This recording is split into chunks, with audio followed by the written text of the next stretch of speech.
It's a pretty big topic I'm going to discuss.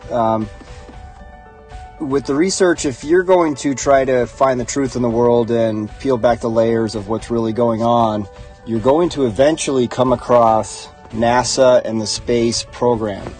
And what you're going to find is that NASA was created in the mid-50s to create the illusion of going into outer space and the possibility of going to the moon, and have carried on that propaganda campaign for 70 years now. And it's really kind of mind-blowing, because you're going to start off, let's say you start off and look into the moon landing, and you can pick that apart in a couple hours. It's such an easy thing to prove that no one ever went to the moon. It's just ridiculous. I'm not going to go in the details. I'm just going in the overall thought process of how to come to terms with what space really is and what our understanding really is. Let's go to modern times. They're still doing these ridiculous things, like SpaceX is now landing 212 foot tall, 12 foot wide rocket, which is basically like landing a pencil. Try to balance a pencil on a tabletop. Now try to take that same pencil and have it fall out of the sky at many, many thousands of miles an hour. I'm talking, it was going, I believe it was 17,000 miles an hour before it comes back down. And it comes down and it lands on a barge in the middle of the ocean. And it's choppy waves, it's rocking back and forth. Every single time they lose the feed, and then, hey, there it is, and magically it's there. So that is ridiculous. It's impossible.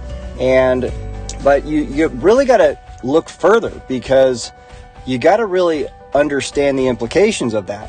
NASA does not have space probes out in the solar system taking photographs of planets. It's not happening. Voyager 1 was one of the earlier space probes to be launched in the mid-70s, and currently they say it's still out there. They're telling children in school these days that this Voyager 1 space probe is traveling at 38,000 miles an hour, and it's many billions with a B miles away. It's breached through our solar system, and they're talking about solar wind and all of this nonsense. And keep in mind that this Voyager 1 is working off this nuclear powered battery that's never gone dead through the hardest of any known possible environment. It traveled through the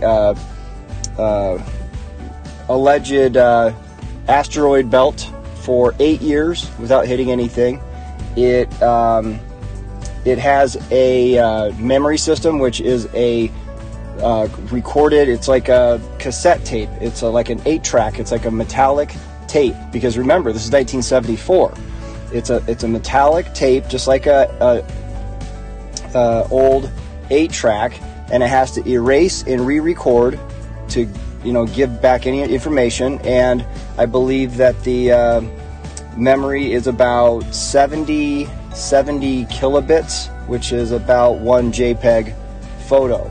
Yet it's sending back these high definition pictures of all of the planets and their moons and all of this. So what I'm saying is, it's not real, and it's provably not real if you take the time to investigate that. And with that, again, you have to understand the implications of that, because the moon landing is not real, space probes are not real.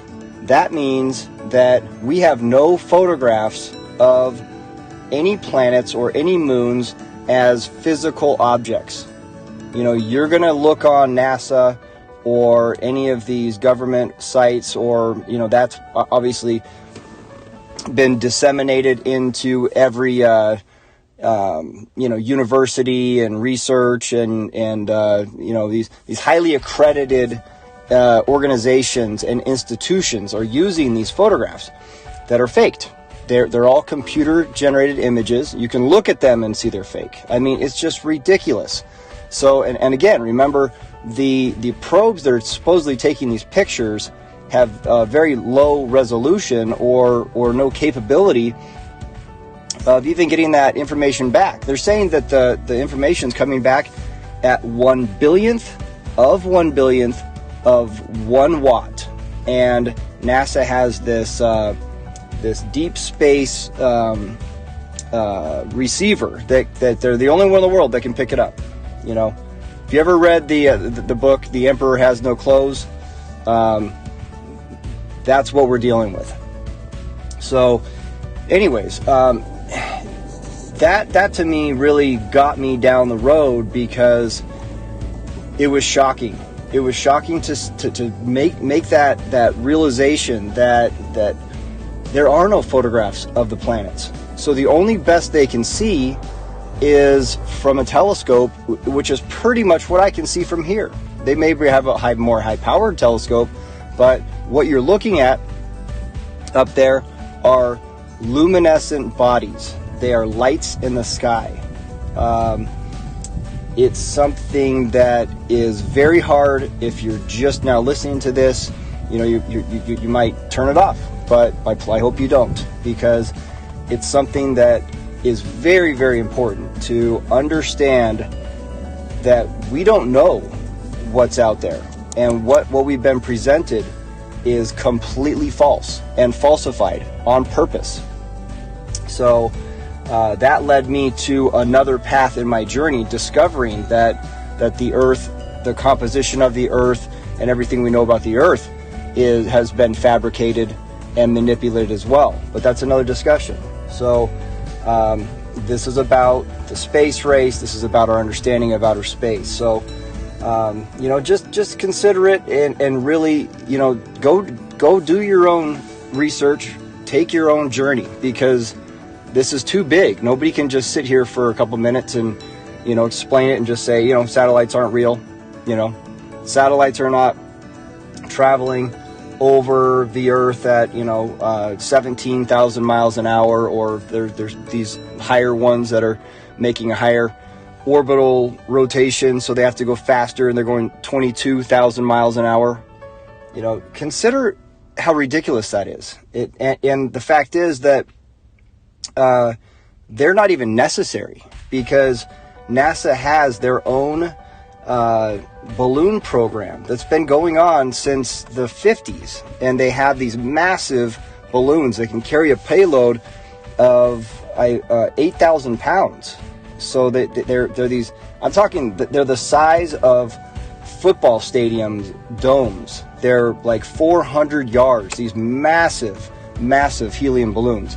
NASA is the largest consumer of helium in the world. Look it up for yourself. It's a fact. But there's a shortage on helium, and NASA consumes all the helium. And I wonder where it goes. They don't talk about their balloon program, but satellites are hanging on balloons, and they are maneuverable, and that's why they go up to 100,000+ feet of elevation. That's why we can see them, because they're not 22,000 miles away or 250 miles up in the air. Do you really believe that you can see a satellite from 250 miles away?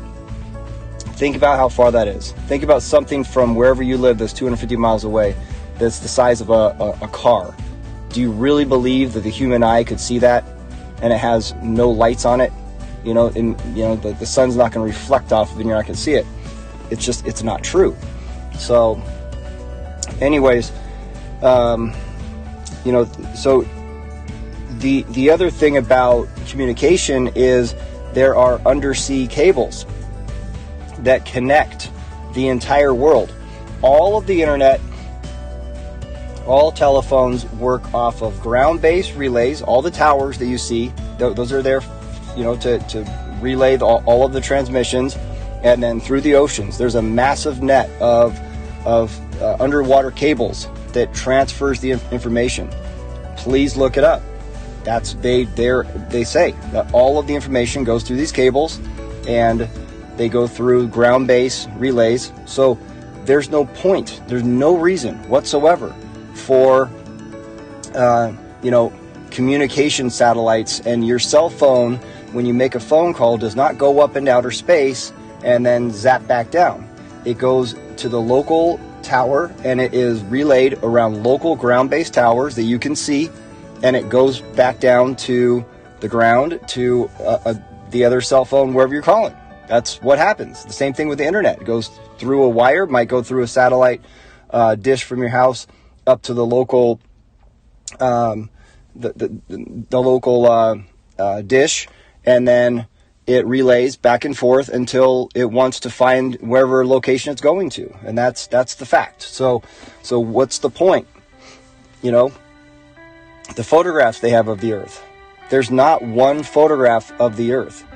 If they really had these satellites at 1 million miles away, like they have this live feed, you can find a satellite that is supposedly taking pictures of Earth right now, and it's just this ridiculous computer graphic. It's so phony. It's just like, again, if you look at it and you think it's real, you have to really check yourself and wake up from the dream you've been in, because it's so easily seen to be provably ridiculous. Look up. There's a website you can find, and it's through NASA, or it's through another, might be a Japanese space program, which they all know the same thing. These guys are all in cahoots. But there's a video of the moon crossing the Earth, and they put it out there like it's real, and it's just so ridiculous. Just look it up. Just say Earth. Moon crossing the Earth, NASA, and look for the most official site you can find. But they're all using the same, quote unquote, official series of these pictures that they've taken to show the moon crossing around the Earth, and it's just come on, it's just ridiculous. So anyways, making that realization, if you really want to dive down that rabbit hole and be honest with yourself and think about how this is going to affect our children and how we've been affected, how everybody, there's a very, very few people that have the real understanding that the space program is faked, and you might know that nobody went to the moon, but people stop there, So our children right now are being taught that there's a space probe on Mars taking photographs. It's ridiculous. And they come back, my daughter comes home from school, and she says, "Dad, they just found water on Mars." And I said, no, honey, they didn't. And she was shocked. She said, "What are you talking about?" I saw it in class. I saw the rover on class. I said, "No, you didn't. It's not real. It's faked." And she was devastated. And, my wife says, that's you really shouldn't say that. That's going to shock her. You can't tell her that the moon landing wasn't real. You can't tell her that that there's no rovers on Mars. It would shock her. Well, I look at it, I had some time thinking about it, and I think it's okay to be shocked, because we need to be shocked. Are we going to all agree to lie? Really? Are we going to agree to lie to move into the future and teach all of our children absolute lie? Just because the government wants you looking up and wants to keep you confused and wants to keep you thinking that the Earth is different than what it is, and thinking that there's this space probe running around this terra firma planet that just happens to look exactly like Greenland. And if you go look up Devon Island,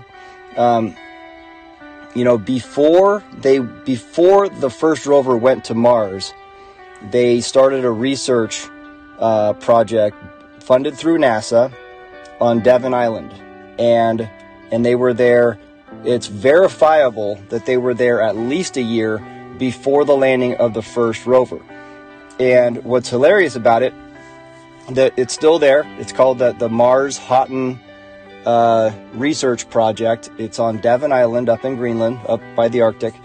And it's the exact same landscape, the same rolling hills, the same rocks, the same everything. All they do is put a green or an orange filter on it to make you think it's something different, and it's just so ridiculous. And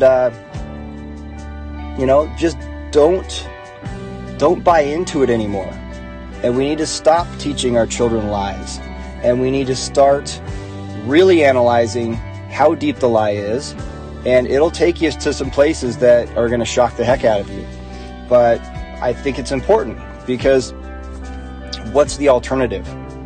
Are we just going to live in a complete, basically an illusion? I mean, I'm not saying that we're not here. I'm saying, of course, we're here. But you have to consider that in your mind's eye, when you look up at outer space, and let's say you see that red star, that orange star, and you're like, hey, we could see Mars.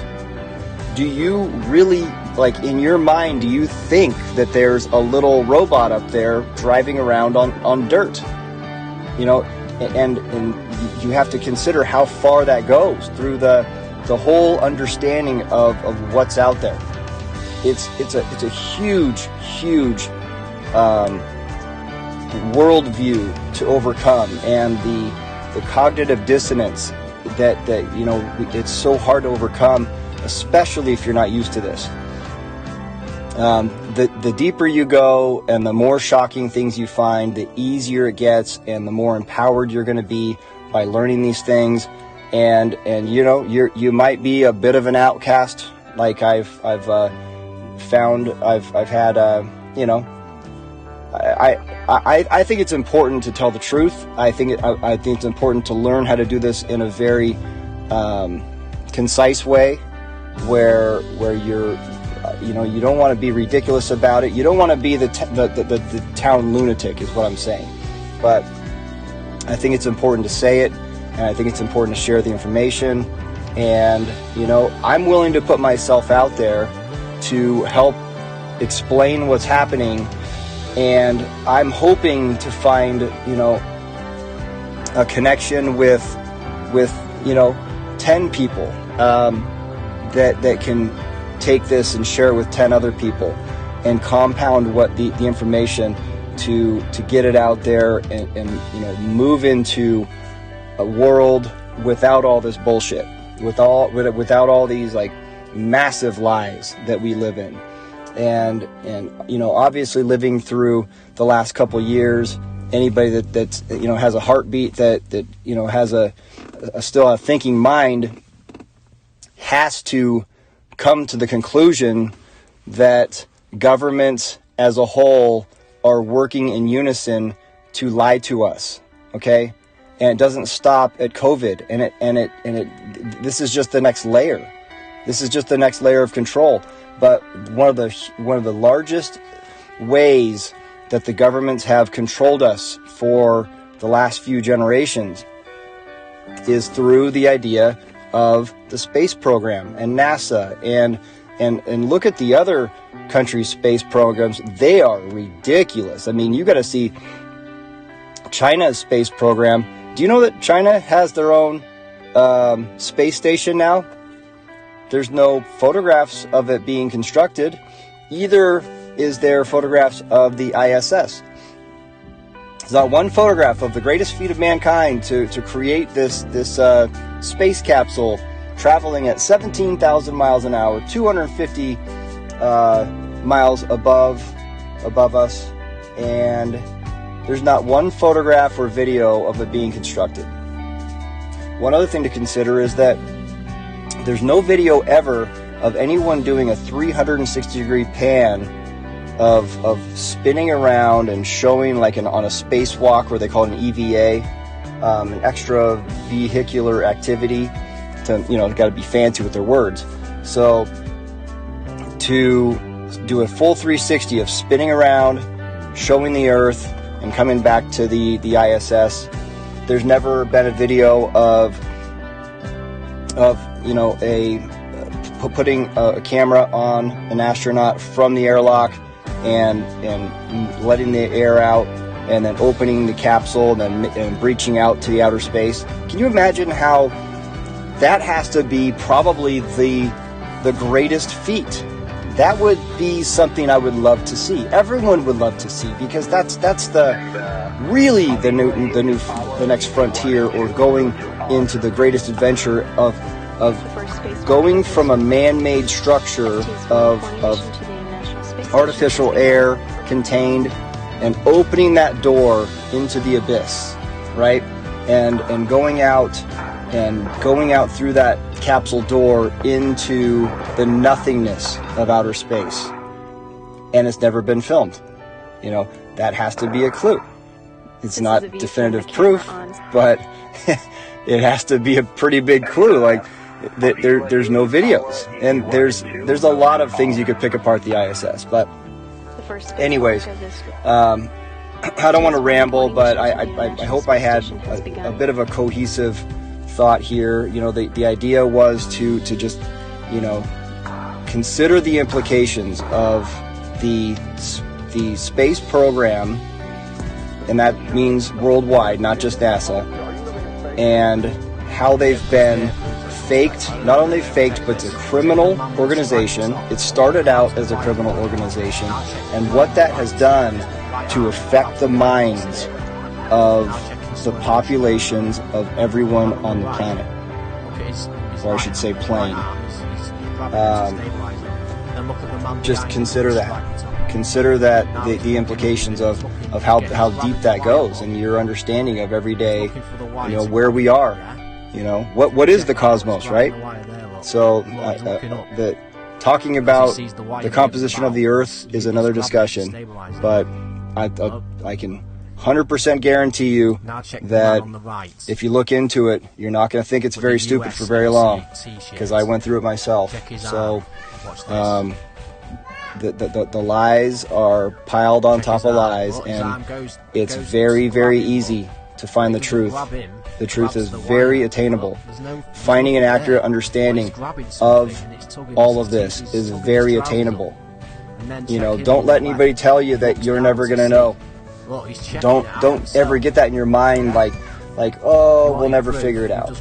Or especially the other one is well, what does it matter? I still got to get up and go to work. It's really a self-defeating defense mechanism, because people don't want to think about it. People don't want to consider what it is. People don't want to